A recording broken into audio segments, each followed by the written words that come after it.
Mapalad kayo sapagkat ang inyong mga naririnig at mga nakikita ay hindi pa narinig at nakita ang iba.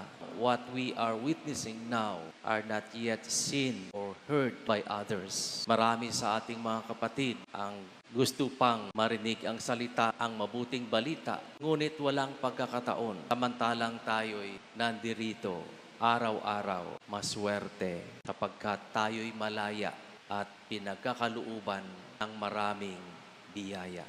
Kaya't ito ang apat nating pagnilay-nilayan sa ating buhay. Ano ba ang mga biyayang ipinagkaloob sa atin ng Panginoon? Saan ba tayo naging mapalad? Sapagkat hanggat bukas ang ating puso at isipan na tanggapin ang Panginoong Diyos sa ating buhay, ay masasabi nating tayo'y pinagpala, tayo'y mapalad sapagkat yan mismo ang Diyos kasama natin.